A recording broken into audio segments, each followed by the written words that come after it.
Hey, hey, hey. Happy Monday. Come on in, pull up a chair. The Daily Dope is in the air.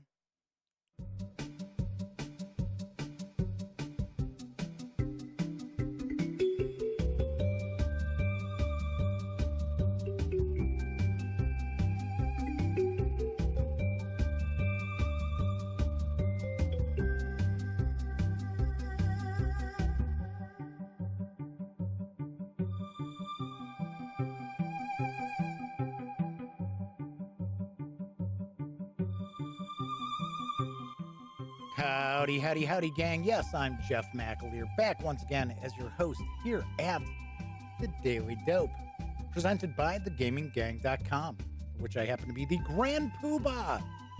I am the founder and editor-in-chief of The Gaming Gang. So today is Monday, August 17th, 2020. This is episode 528 of The Daily Dope.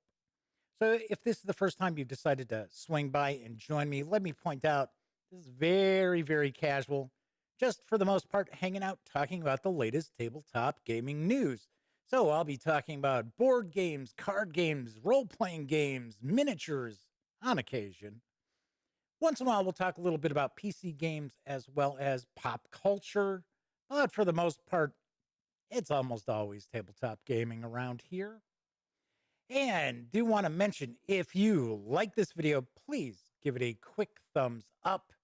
Subscribe to the channel if you haven't already. And if you do subscribe, don't forget, ring that notification bell, because it will not only let you know when I stream the Daily Dope live Monday through Thursday nights right here on YouTube. It'll also let you know when I upload my other videos, such as my review of Delta Green, The Labyrinth. Just popped up yesterday. There's another review I've got that I put out there today. We will talk about that a little bit later on.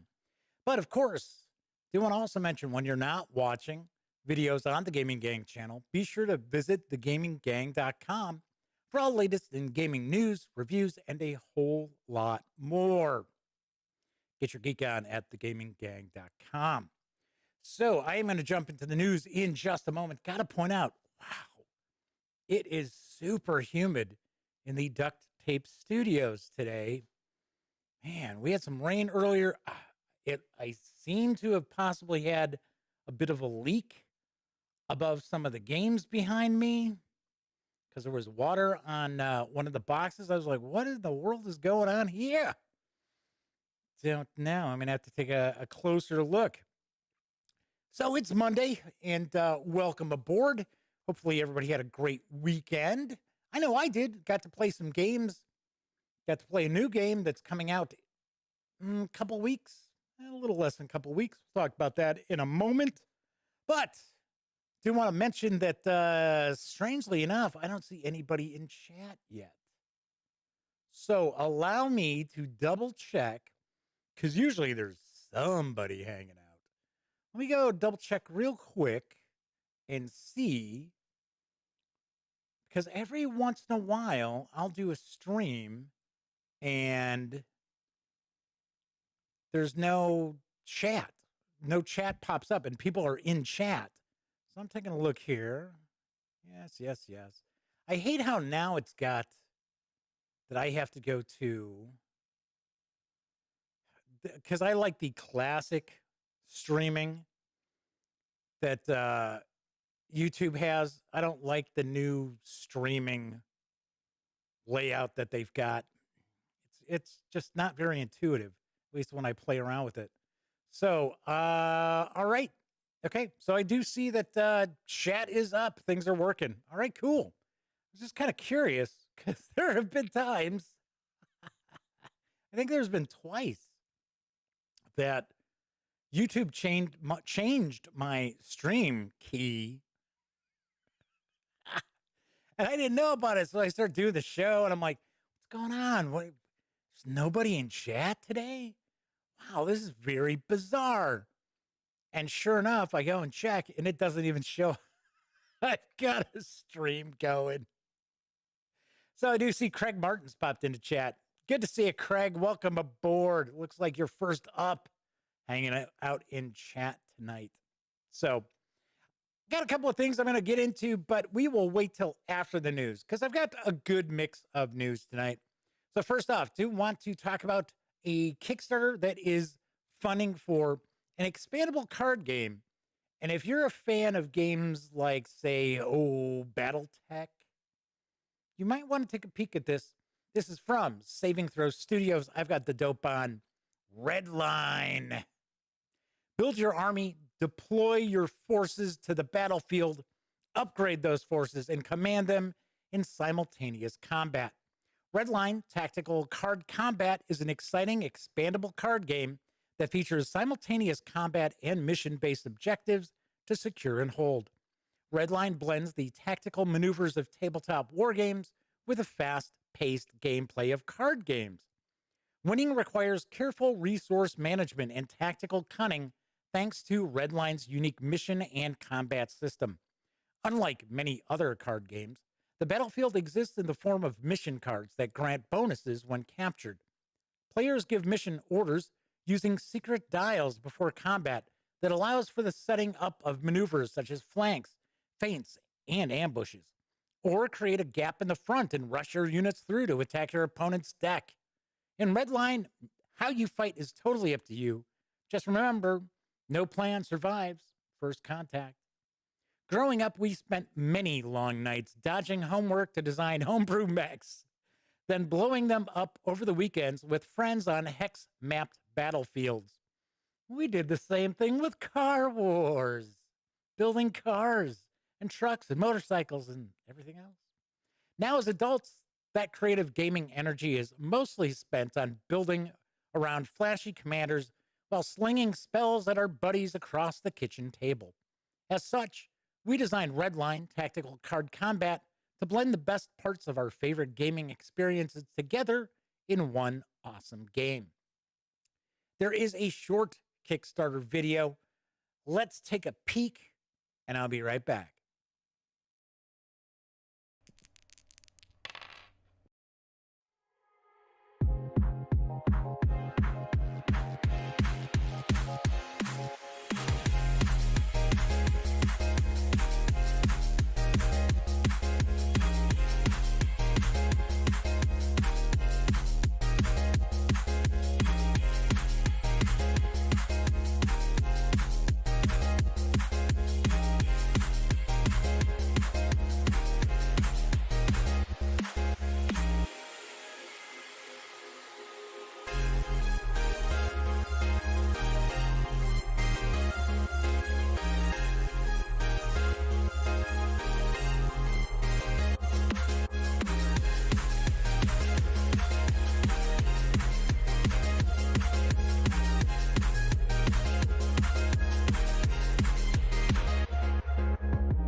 Redline is for 2 to 4 players, ages 13 and up, plays in around 25 to 45 minutes.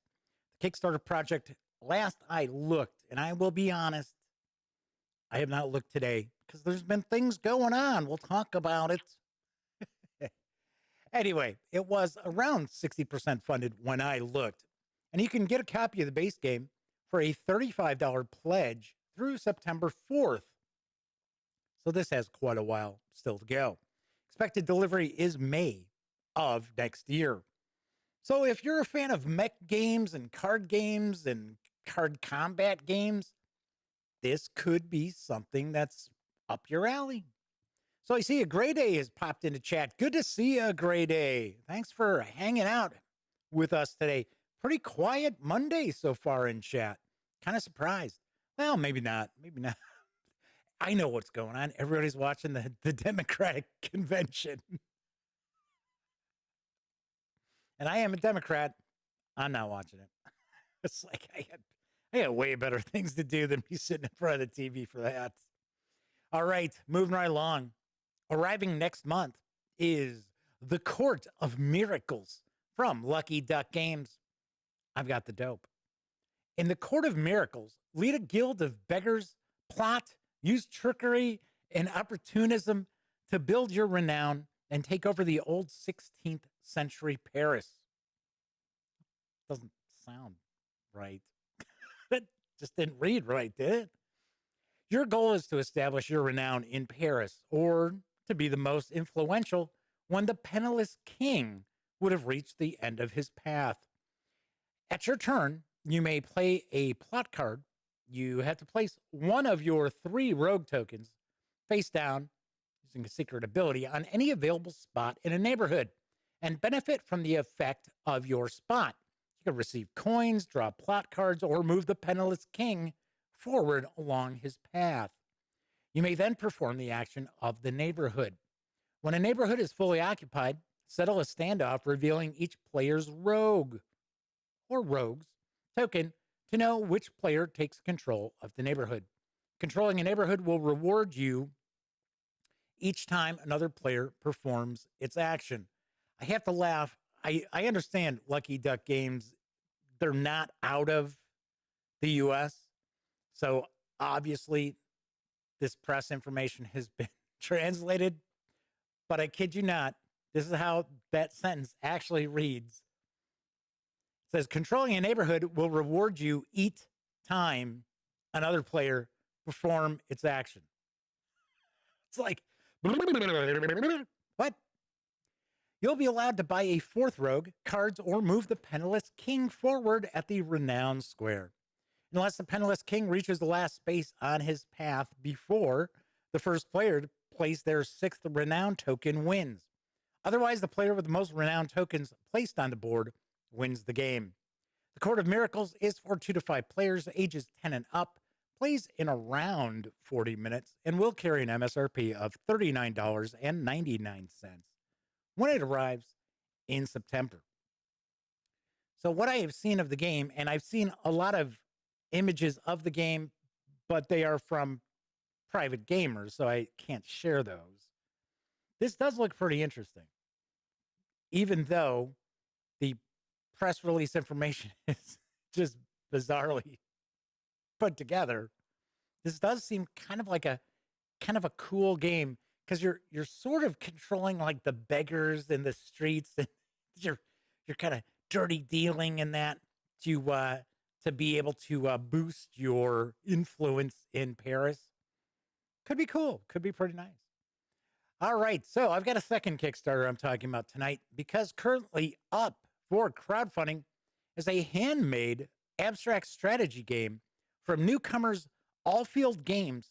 And here's the dope on Moons and Stars. Once upon a time, moons and stars only existed in the imaginary world of Allfield. Now, one of Allfield's most popular board games is available to play and is coming soon to a table near you. The adventure begins when you roll all 16 of your 6-sided ballot game pieces, creating one of over 20,000 possible combinations. Gain victory by one of 2 paths: capturing all your opponent's moons and stars, or reaching your opponent's treasure stone. The treasure stone. Use paths, safes, pits, and traps to change how moons and stars move around the board. The player with the best strategy wins the game. My favorite part about this game is how it was invented and how we managed to bring it to Kickstarter. I've always been inspired by stories set in other worlds, so my graphic novel, Allfield, served as the inspiration for this game. The fictional characters of Allfield play moons and stars. So I set out to make a real copy without an idea of how it would play. I made the board and all the pieces first, and then my 11-year-old son, who is amazing at games, developed the strategy and rules. His strategy was simple, ingenious, and fun, and after a little tweaking of the initial rules, we felt we had to share the game with others. Thanks to a collaborative effort with my 16-year-old daughter and my wife. This game is now available for backers. So there is it's about 3.5 minutes. It's a Kickstarter video. We are going to take a look at it. Ben Jared is actually from Allfield Games. He's hanging in chat. So anyone wants to ask any questions about this game, now would probably be the time. So fire away, but we are going to take a peek at the video. I will mention there are long stretches of the video where there is no narrative voiceover. Just bear with it, and I will be back in a few. Moons and Stars is a 2-player strategy board game that began as a background detail in a book that I'm writing. I decided it should be real, made the pieces, and explained to my son what I was trying to do. He immediately got an idea and said, "How about this?" And it worked.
My name is Ben Jared, I am an artist and a teacher, and I invite you to join us in making Moons and Stars a reality.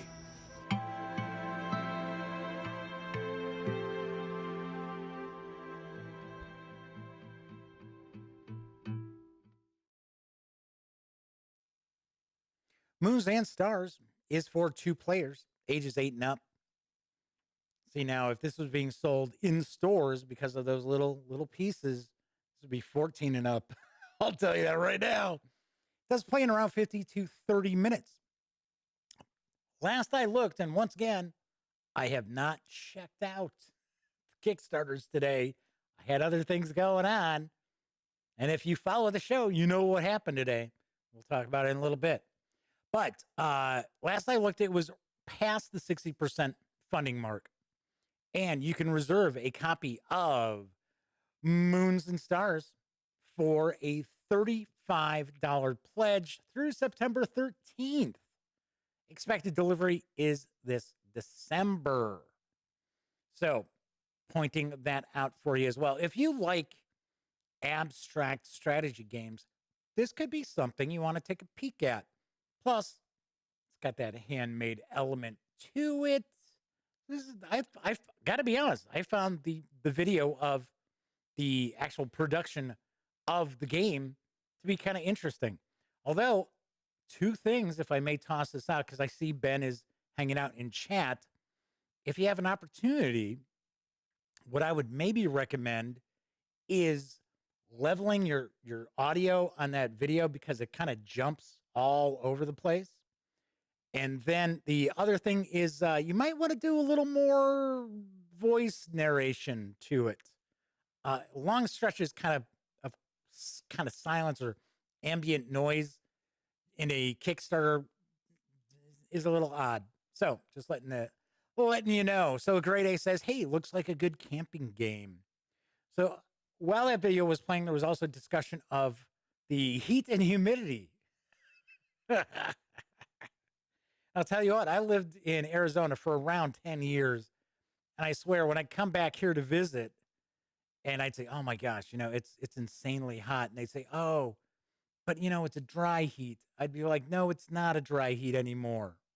Everybody's got pools and lawns and trees.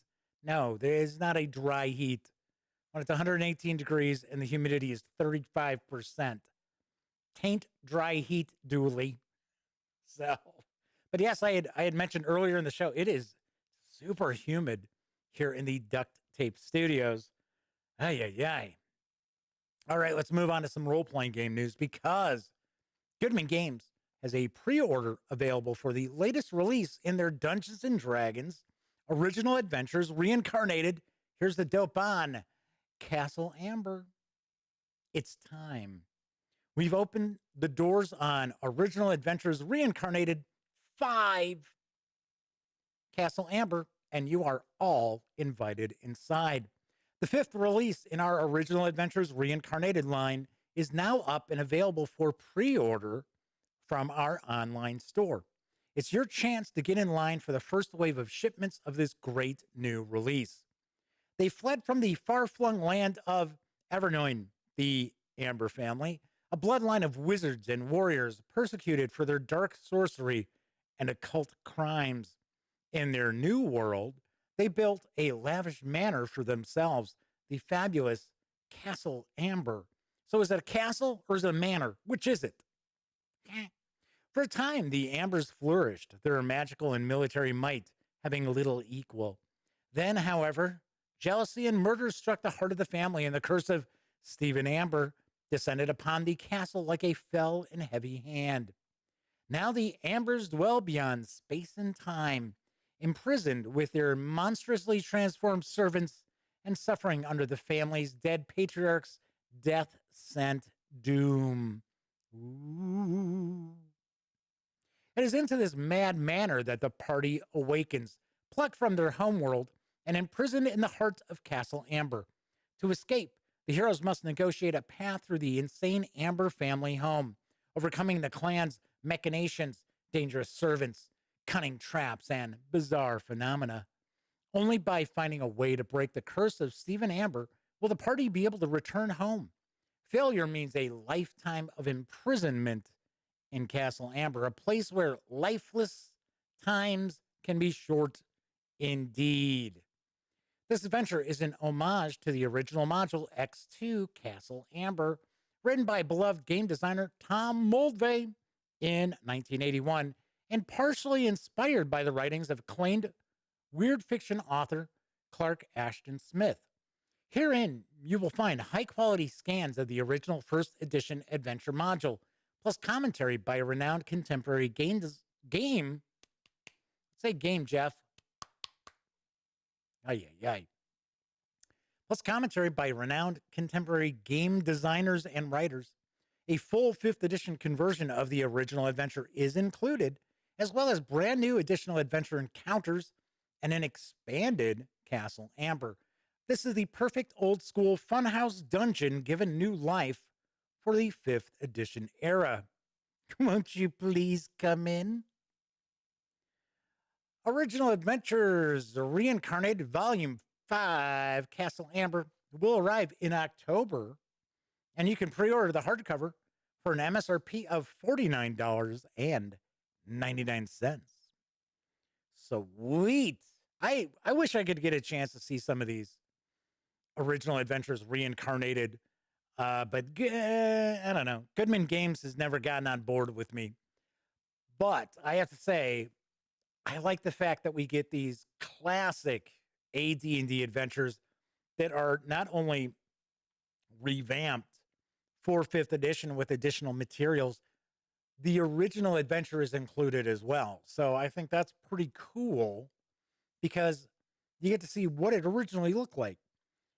As an example, I am actually sharing images from the original. These are not from Goodman Games outside of the cover of the OAR number 5.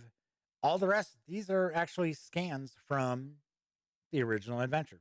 So pretty cool. If I remember correctly, aren't the ambers supposed to, they're kind of supposed to be French?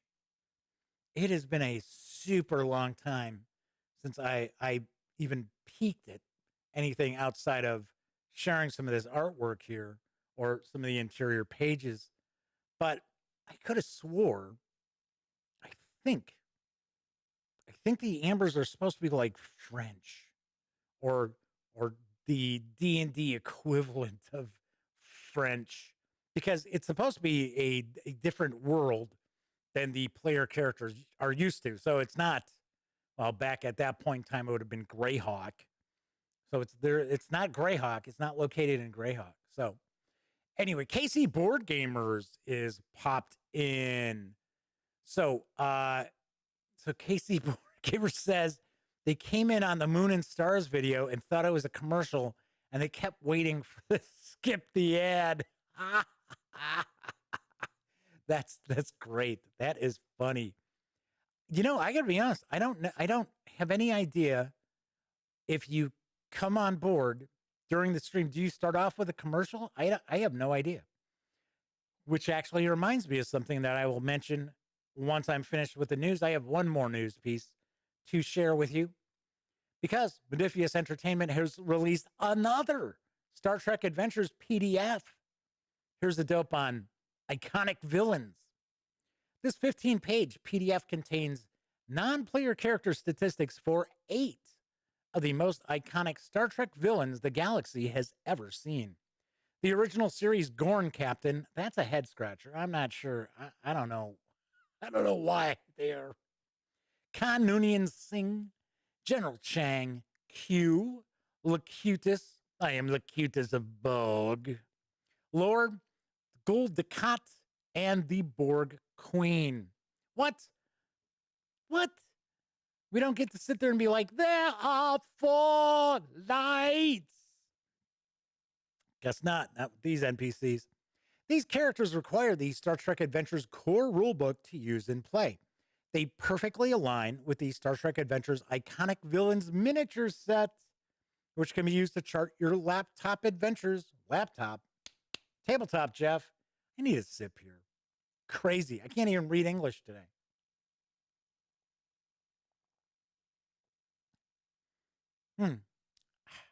So you can use these to chart your tabletop adventures, or you can use the miniatures for tabletop battles with the Red Alert rules.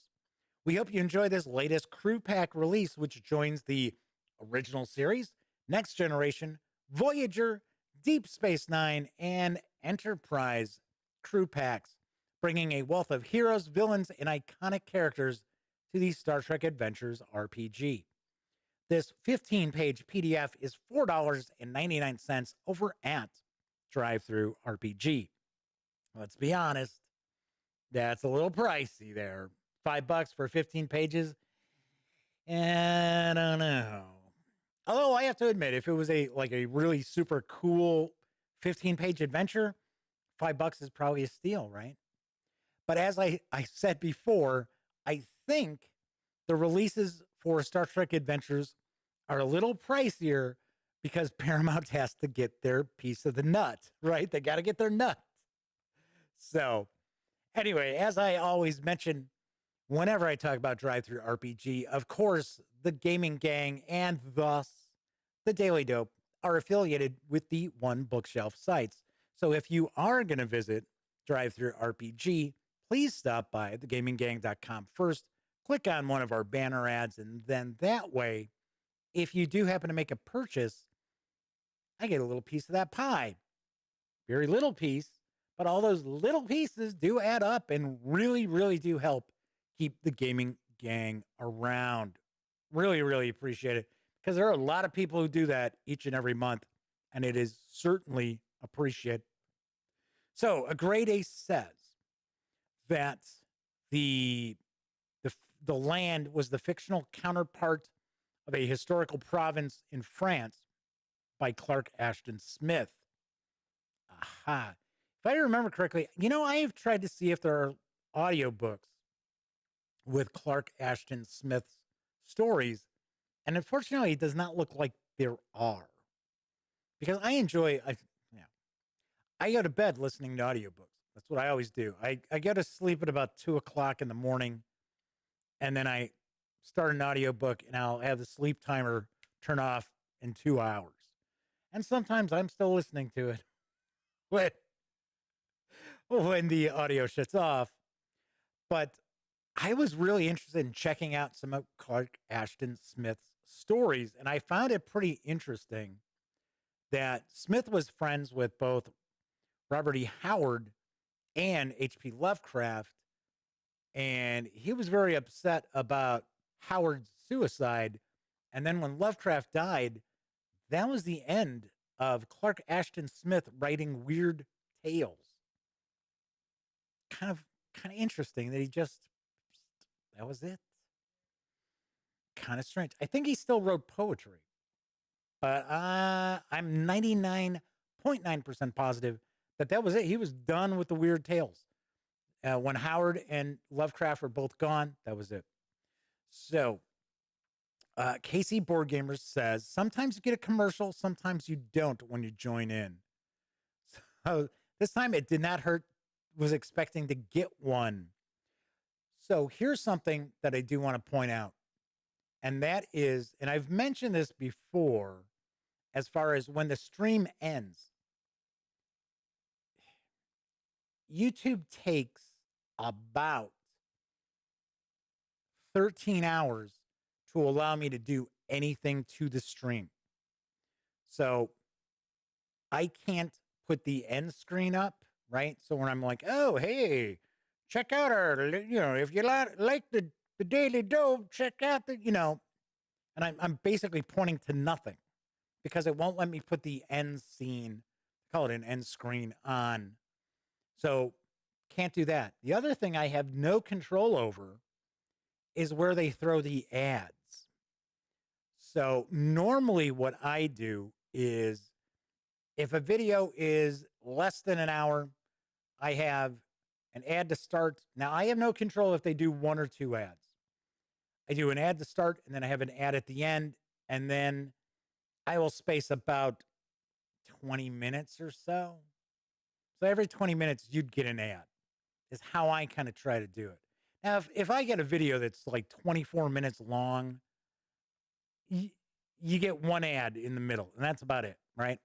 But what I've noticed happens is when I go in the morning following the previous night's show to go in and add the end screen and go and check, where did they shove the ads? Sometimes they'll have like 5 ads in the middle of the show, and it's like, folks, I'm not the one doing that.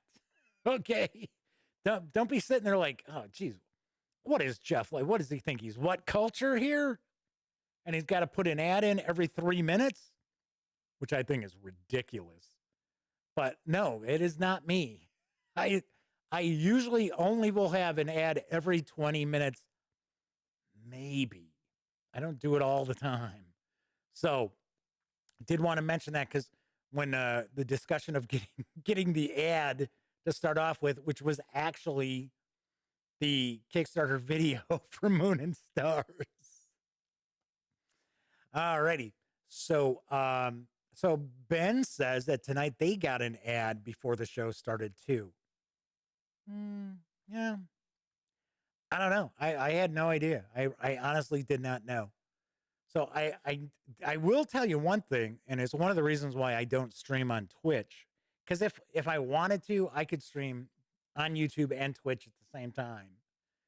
But I know for a fact that people would go and log into a stream, and the first thing they automatically get is going to be an ad. And sometimes the ads were really long. Because I know we did that when we streamed, I think we streamed on Twitch, one of our Extra Life charity events. We were on YouTube and Twitch. The other reason why I wouldn't stream on Twitch is, okay, number one, completely different audience. With the Daily Dope, people think I'm talking drugs. It's like, okay, all right. But the other thing too is they don't save your videos. They save the videos for 2 weeks and that's it. So Grade A says that there are some Clark Ashton Smith audiobooks on YouTube. They're not LibriVox though, are they? It's like LibriVox is, which I think is the whole concept of it is wonderful. Actually, it really is, because actually LibriVox was supposed to be for the deaf. That's originally what the whole, people just anybody could narrate a book, right? Or some people would do different chapters of a book, which I think is very bizarre. My best friend Elliot has done books that were on LibriVox that were all public domain stuff. So KC Board Gamer says, tried Twitch, just don't like it. Not very user friendly. If I have to work that hard to find something, then it's more like work. Yeah, I agree. Yeah, I completely agree on that. And the funny thing is, Twitch was pushing for, they wanted content creators. They wanted content creators. They didn't want just everybody streaming their Xbox, PC games, PlayStation. They wanted actual content creators, and they have not done well getting content creators. As far as I understand, they have not. So, all right, that's the news for tonight. Pretty quick shot through the news. So, if you were watching last week, you know that I went and had a nuclear stress test. So today I went to go see the cardiologist, and it looks like everything's okay. Well, I mean, as okay as it can be for somebody who had a near fatal heart attack. Yeah, you know. But I guess according to the cardiologist, when I had the grabber, which is about almost 2.5 years. Well, no, it's actually, yeah, it's almost 2.5 years ago. Afterwards, they said that they put a stent in, and they said that there was another blockage that was about 75%.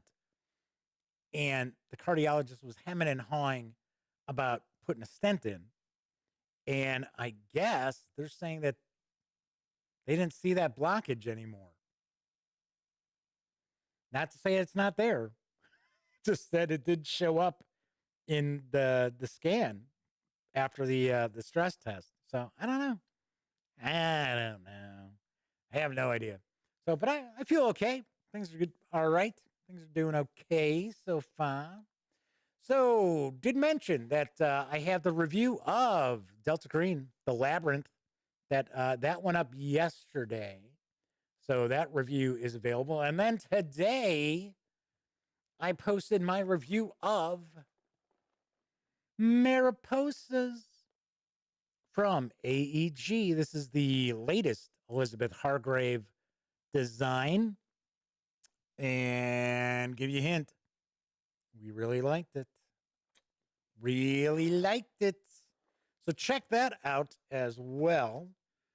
So AEG was very pleased with it. We've kind of discussed before, their PR guy isn't, he and I don't necessarily get along all that great. And now it turns out, I find out that I guess his grasp of English isn't all that great. It's kind of like,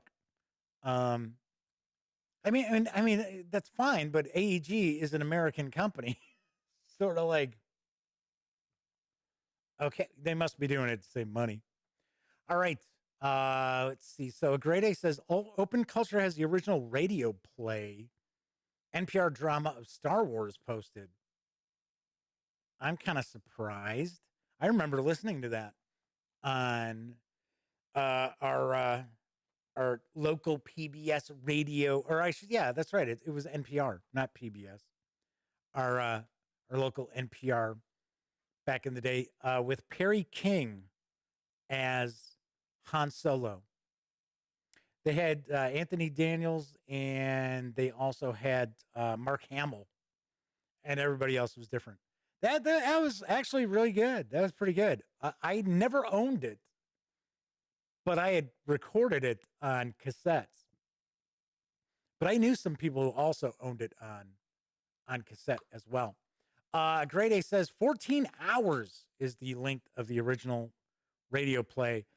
If I remember right, I think they got shorter too.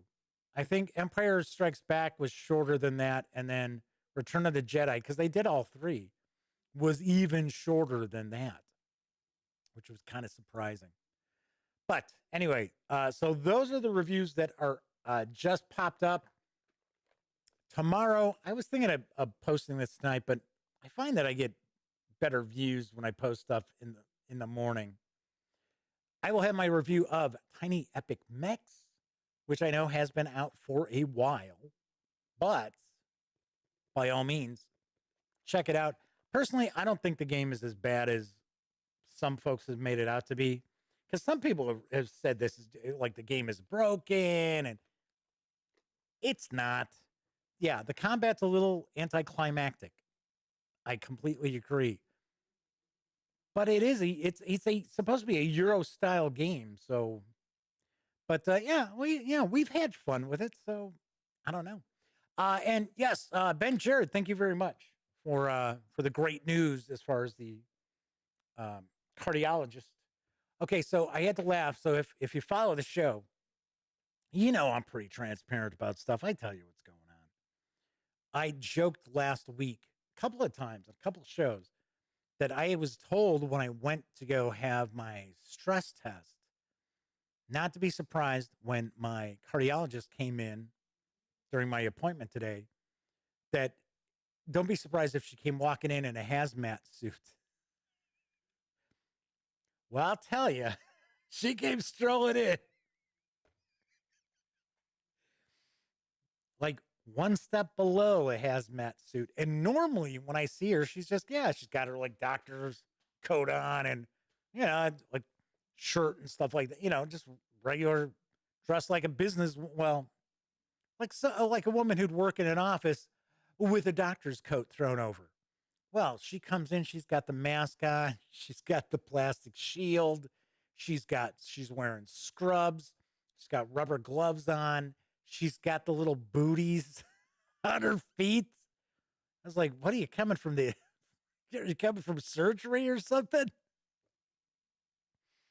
And I was in and out of there in about 4 minutes, which she's not, the most personable person around. She's good, but she doesn't like jokes or anything like that when I kid around. But it was like in and out, zing zing. So Grade A says, "Welcome to the 12 Monkeys future." Yes, 12 Monkeys. It's a pretty cool movie. I always like that movie. I haven't seen that movie in a long time. Anyway, so yeah, we got a few minutes. We can kind of kick back and relax a little bit.